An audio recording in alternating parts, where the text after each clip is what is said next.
রাজশাহী জেলার বদনাম হয়ে যাবে।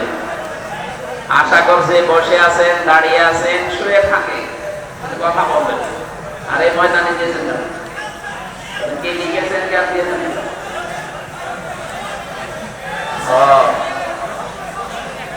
এটা বানেশ্বর সরকারি কলেজ মাঠে দেওয়ার কথা ছিল, ওনাদের পরীক্ষা চলছে আজকে, এই জন্য বাধ্য হয়ে আমবাগানে দিয়েছেন।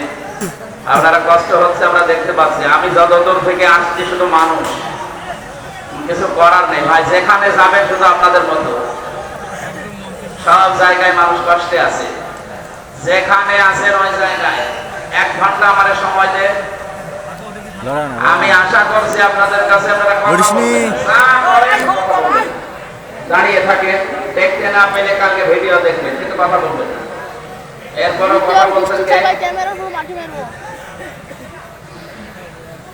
রাজশাহী জেলার পটিয়া থানার অন্তর্গত বানেশ্বর হাফিজিয়া মাদ্রাসার উদ্যোগে ঐতিহাসিক তাফসীরুল কোরআন মাহফিলের স্বনামধন্য সভাপতি আমার আরাফাতের ভাই আলহাজ খলিলুর রহমান সরকার, প্রধান অতিথি শাইখুল রাজশাহীর কৃতি সন্তান বিশিষ্ট রাজনীতিবিদ রাজশাহী জেলা বিএনপির আহ্বায়ক শ্রদ্ধাভাজন বড় ভাই জনাব আবু সাইদ চাঁদ। 3 বছর আমি কারাগারে ছিলাম। কারাগারের ভেতরে সবচাইতে আনন্দ পেয়েছিলাম এই চাঁদ নামে এই মানুষটার অহংকার শোনার পর। আল্লাহ রাব্বুল আলামিন তার এই জিহাদকে যেন কবুল করে। আমিন।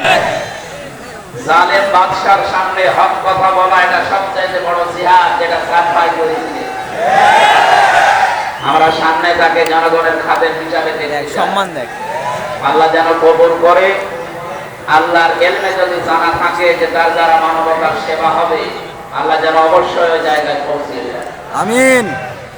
এ মাহফিলে এতক্ষণ যারা আলোচনা রাখলেন মাওলানা মুফতি মোজাম্মেল হোসেন কামাল, মাওলানা হোসাইন আহমেদ মাহফুজ, হাফেজ মাওলানা মুফতি আবুল হোসেন, মাওলানা হাফেজ হাফিজুর রহমান, হাফেজ মাওলানা মুফতি